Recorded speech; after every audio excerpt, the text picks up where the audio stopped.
ሰበር መረጃ ህወሓት ለአሜሪካ ምላሽ ሰጠ። በምላሹ ላይስ ምን አይነት ነጥቦች ተነሱ? በዝርዝር ምን መለከተው ይሆናል። ሌላም አንድ መረጃ አለ፣ እሱንም ለእናንተ እናቀርብላችኋለን። ሰብስክራይብ ማድረጋችሁን አትርሱ። በቀጥታ ወደ መረጃው እናልፋለን። ህወሓት በትላንትናው ዕለት የአሜሪካ ስቴት ዲፓርትመንት ወይም የውጭ ጉዳይ ሚኒስቴር ያወጣው መግለጫ በተመለከተ በእንግሊዘኛ የተጻፈ መግለጫ አውጥታለች። 2 ገጽ ነው መግለጫው። እዚህ መግለጫ ላይ የተለያዩ ነጥቦች ተነስተዋል። ወደ ትላንትናው ዕለት እንደ ዳራ ስንመለስ ስቴት ዲፓርትመንት ያወጣው መግለጫ ላይ ምንድነው የሰላም ስምምነቱን የሚገዳደሩ አጥፊ የሆኑ እና በዚህ ውስጥም ተሳታፊ የሆኑ ስፔሲፊክሊ የህወሓት አመራሮች እና ቤተሰቦቻቸው ወደ አሜሪካ ለመግባት የሚያስችላቸውን ቪዛ ላይ እገዳ ጥያለው የሚል መግለጫ ነው የወጣውና ስም አልተጠቀሰም። እስካሁን የነማን ናቸው የነማን ቤተሰቦች ናቸው የሚለው ጉዳይ ምንም አይነት ስም የተጠቀሰ ነገር የለም። ሆኖም ግን በመንግስት መገናኛ ብዙሃንና በደጋፊዎቻቸው እና አቶ ጌታቸው ረዳን ጨምሮ ይሄ የቪዛ እገዳ በመጣሉ ምክንያት የተሰማቸውን ጥልቅ ደስታ ሲገልጹ ተመልክተናል። በተደጋጋሚ ስለ ጉዳዩ በእጅጉ ትኩረት ሰጠው የደስታ ስሜታቸውን ሲገልጹ ነበር። በህወሓት በኩል ግን ምንም አይነት ምላሽ አልተሰጠም ነበር ከደጋፊዎቻቸው በስተቀር።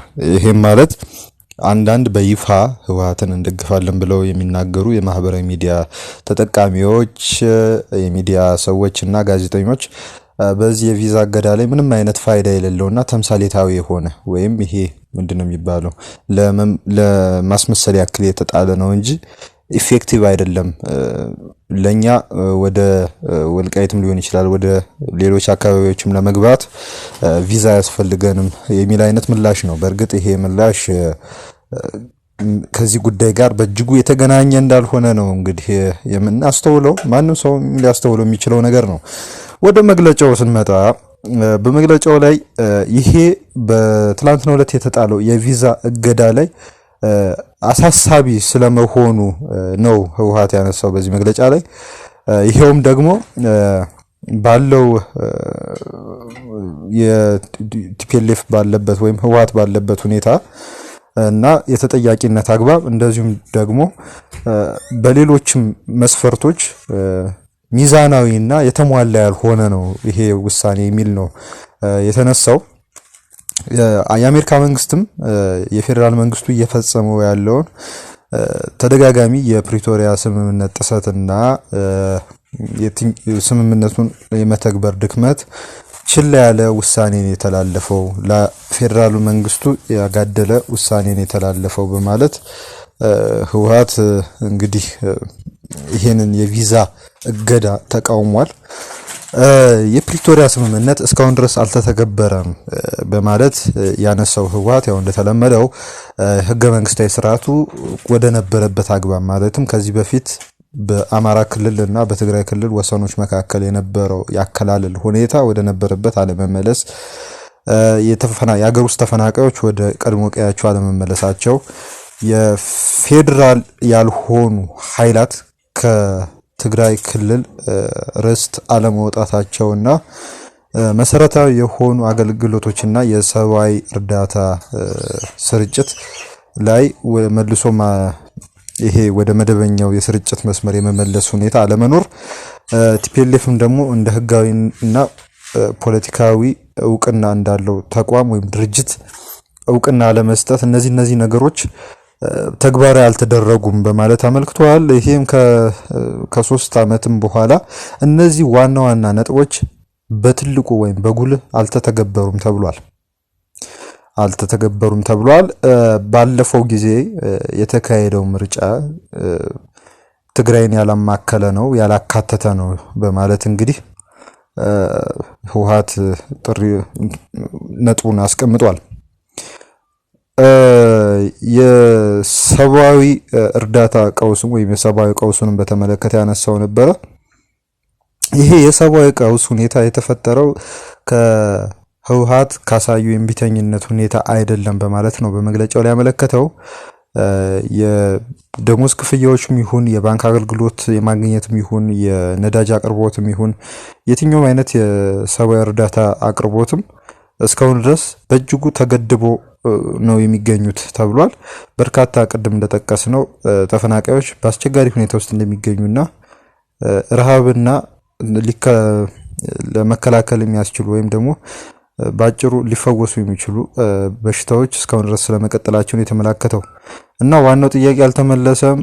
ይሄውም ደግሞ ምንድነው ተፈናቃዮች የተፈናቀሉ የተጋሩ ተወላጆች ይሁኑ የመሰረታዊ አገልግሎቶች ገደብ መጣሉም ይሁን እና ደግሞ በፕሪቶሪያው ስምምነት መሰረት መቅረብ የሚገባቸው የነበሩት የሰብአዊ እርዳታ ሁኔታዎች ወደ ነበረው እንዳይመለሱ ማን ነው ገደብ ያስቀመጠው ወይም ደግሞ ማን ነው ያንን ሊያደርግ ያልቻለው ለሚለው ጉዳይ ምላሽ አልተሰጠም ተብሏል።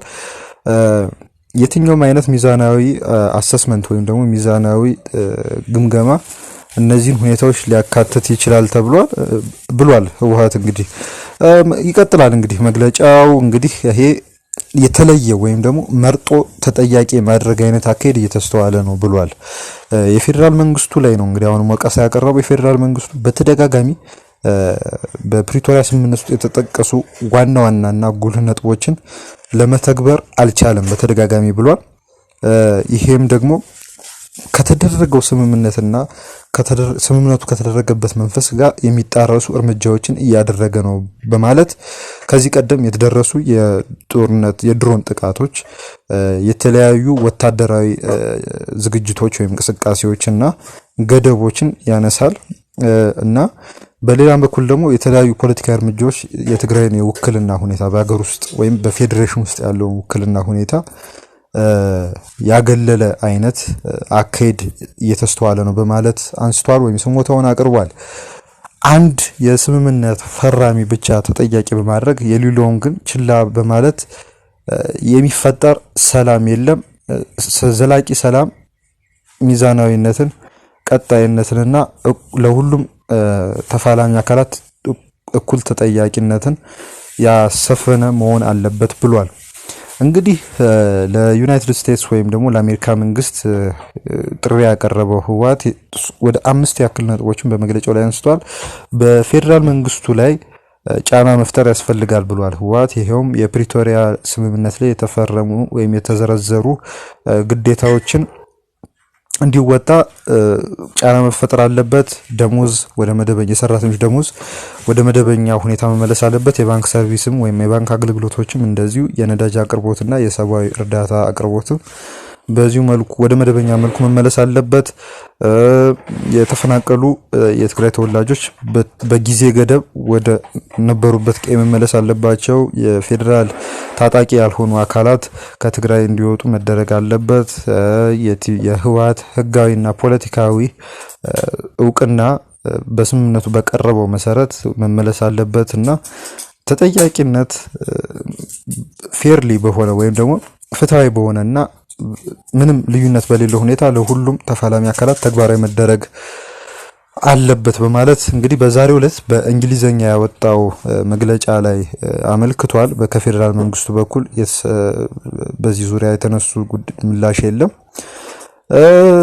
እንግዲህ ይሄ ህጋዊ እውቅና የመመለስ ሁኔታ ግን በቅርብ ጊዜ የሚሆን እንዳልሆነ አንዳንድ የመረጃ ምንጮች እያመለከቱ ነው። አሁንም የፌደራል መንግስቱ ህወሓትን እንደ ከዚህ ቀደሙ በሽብርተኝነት ለመፈረጅ በዝግጅት ላይ እንደሚገኝ ተነግሯል። እንግዲህ ይሄ ሁኔታ ትንሽ አስቸጋሪ ሊሆን ይችላል ተብሏል።